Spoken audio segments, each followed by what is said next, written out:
I was a competitive skater for 13 years, and as a teenager, I just wanted to do things my way. This is Emily Elizabeth. She's an entrepreneur and former competitive figure skater and tennis player who launched her first business, a skatewear line, when she was just 17. My first business idea just came about because I realized that I had a problem myself. There wasn't enough of a modern twist on what I wanted for a dress. I wanted something that reflected more of me, and I think a lot of designers, it was kind of tailored to what they were experienced with, and maybe not as much of what a 16 or 17-year-old wants to wear. I designed my first dress. I put together what is kind of similar to a Pinterest board today, where I took inspiration from other dresses I've seen, but was like, oh, I don't like this part of the design, or I don't like this color or this fabric, and I would kind of write down the changes I would make to it. And then I told my mom, is there a way that I could, bring this to someone to actually just make this my vision instead of like their vision? She helped me find a manufacturer. Eventually, there was a demand for a lot of what I was wearing at competitions. People would ask me, where did you get it from? And over time, I realized like, hey, why don't I take a photo, offer it as a custom made to fit option, and see if it sells. And so that's where it all began. She started Elite Skatewear with savings from summer jobs and gifts, and her first marketplace outside the skating rink was eBay. Now, her dresses are available through her website and in select stores. It's all custom made to fit, and so if it's a direct-to-consumer order, I will take their measurements, send that order to my manufacturing team. I do all the fulfillment myself, so I typically take a day or two out of the week, depending on when that shipment is coming, and I will dedicate, organizing the orders, the labels, and I pack them and ship it out with love to the consumer.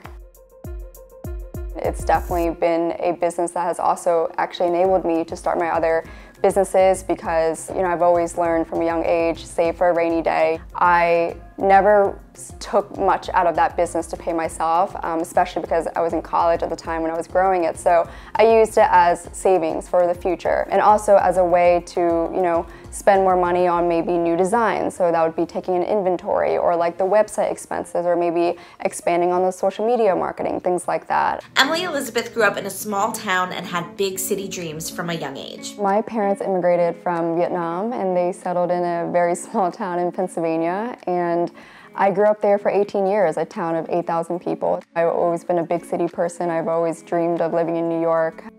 Thankful that my parents are still in Pennsylvania so I can visit often, but more grateful that I grew up in a small environment that allowed me to dream big and, see if I could pave the path myself. She went to college in Southern California, graduating in 2019 without debt, thanks to help from her parents. After college, she got a job working in corporate sales. She started a podcast, What Fulfills You, in early 2020, right before the first shutdowns of the pandemic. Can you dive into your background, maybe even start from your childhood, things that may have parlayed over into your career today? Podcasting for me has impacted me a lot. I used to listen to Tony Robbins, Tim Ferriss, Ray Dalio, a lot of people in the finance world. It enabled me to learn a lot that I didn't learn in school. At the time I was 2021 reflecting on this, I was like, I don't see a lot of a big sister role model. I've gone through a lot emotionally, mentally. I wanted to turn it into a way that I could impact fellow women, myself, and those that could also use this knowledge for their own life. On the show, she interviews women business leaders and explores topics like finding balance and building meaningful relationships. She also created a companion card game and other merch. It is not talked about, how to create a fulfilling life at a young age. If we at least are exposed to this kind of information early on, we're able to be more considerate about how we choose our jobs, how we choose our friendships, our relationships. It's grown to over 400,000 downloads since starting, and so that fulfills me, seeing that what I do can impact other people and how it impacts other people and builds better relationships. Emily Elizabeth wanted to be a full-time entrepreneur, but didn't feel like she was making enough outside of her day job to quit. So she started another business, a social media marketing agency, drawing on her sales and creative experience. She named it Lost Hat & Company, a mashup of two cities she loves. She left her job when she had enough clients signed on to know she could match her corporate salary.